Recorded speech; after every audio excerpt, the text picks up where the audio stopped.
The process of unifying the Republican Party, which just finished a primary about a week ago, perhaps one of the most divisive primaries in memory, takes some time. I heard a lot of good things from our presumptive nominee, and we exchanged differences of opinion on a number of things that, you know, everybody knows we have, but on core principles.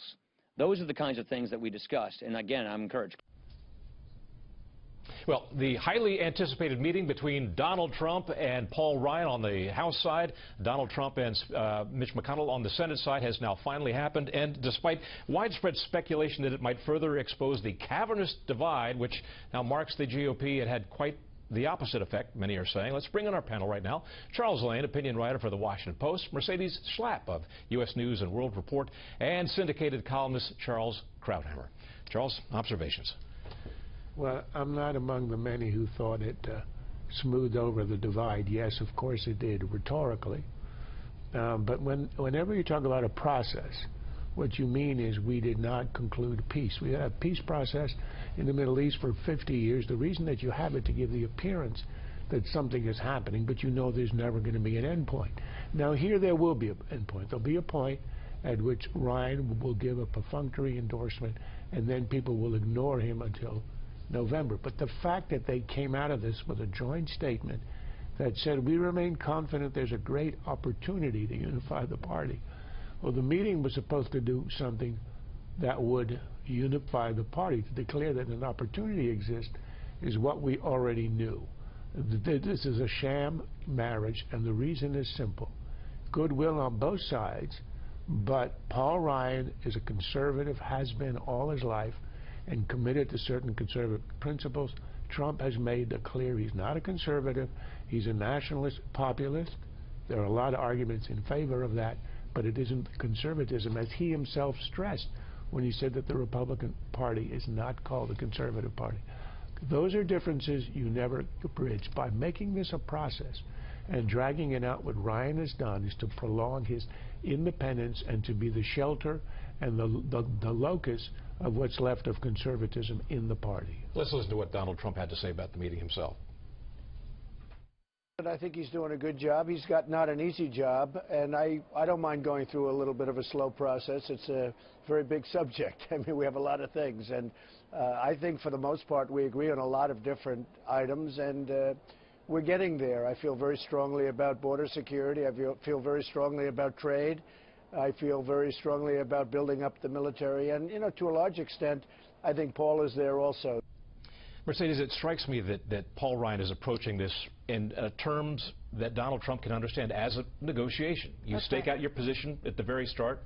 You give what you can at the start, and it gets more difficult as you go along, and we're going to have further meetings down the road. Yes, we are. I feel that we need sort of the duct tape around this fragile GOP, and that's what I think that Ryan and Trump are trying to do. They're trying to keep the party somehow together. With that being said, I thought it was interesting. I'm not as negative as Charles.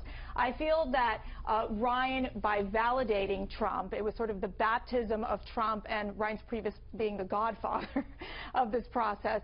I think it was fascinating to see that Trump, Ryan did approach it from the sense of saying, look, he overwhelmingly has won millions of votes.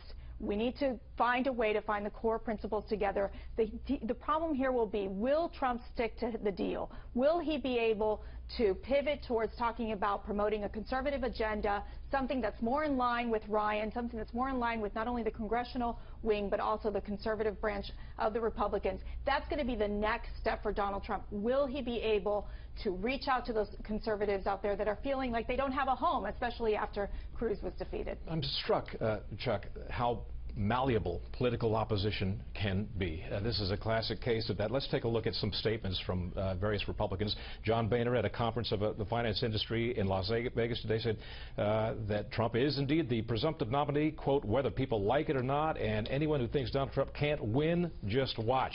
Orrin Hatch, the President pro tem of the Senate, longest serving senator, quote, I hope Donald will listen to policymakers and carefully consider his approach to issues like international trade, religious liberty, and entitlement reform. I have offered to help identify future Supreme Court candidates he should consider, and I will continue to encourage Donald to soften some of his rhetoric and always act in a manner worthy of a presidential nominee. And lastly, Lindsey Graham, who is perhaps the most vociferous of Republican opponents to Donald Trump, he said, quote, I had a cordial, pleasant phone conversation with Mr. Trump. I congratulated him on winning the Republican nomination for president. I know Mr. Trump is reaching out to many people throughout the party and the country to solicit their advice and opinions. I believe this is a wise move on his part. Well, it's like a giant get-to-know-you party in some ways, because in truth, people like Paul Ryan just don't even know Donald Trump. They haven't met very often. They haven't talked.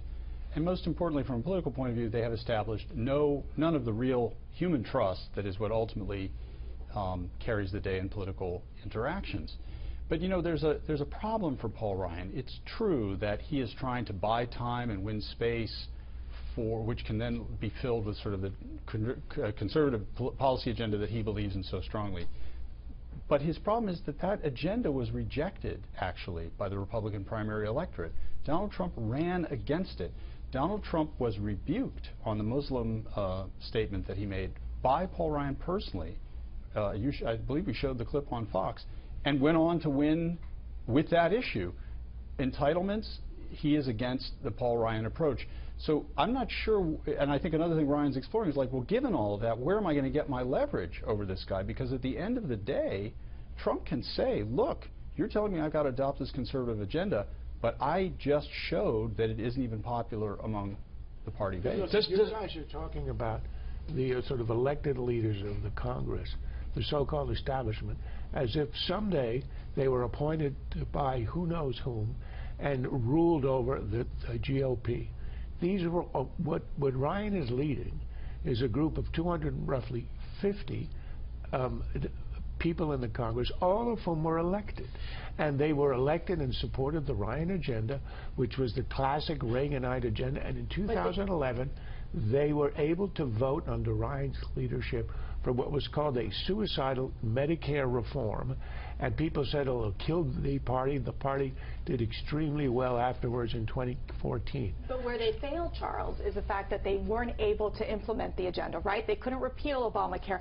They couldn't stop the president from executive actions on immigration. And that is why you've had the GOP reject what Chuck said about the actual agenda itself. So, but where they can agree, Charles, is on the economic growth.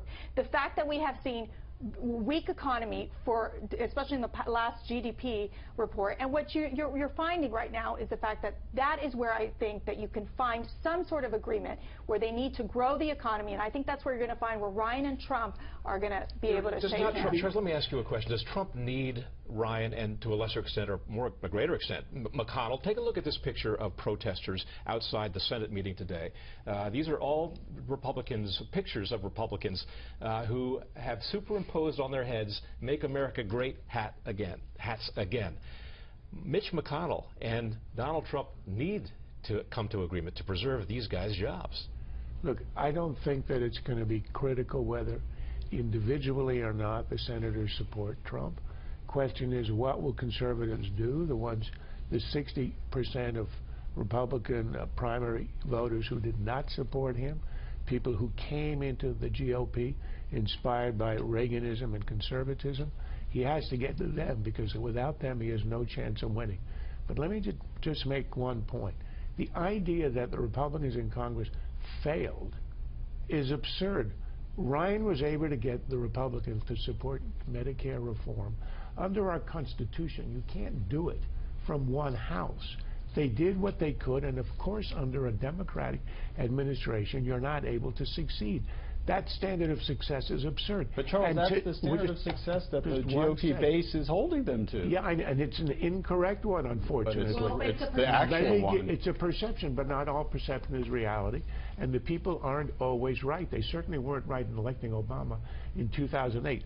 One other thing. Today, a court ruled that Obama acted unconstitutionally in subsidizing the insurance companies through what's called risk corridors. This was a suit brought by the House. It took a year to get where it get. that is the only kind of resistance that would be effective. It takes the time, and those who attack the GOP for not succeeding in abolishing Obamacare have to recognize it's impossible with Obama in the White House. It takes better messaging from the GOP. The discussion will continue here, but most importantly up there as well.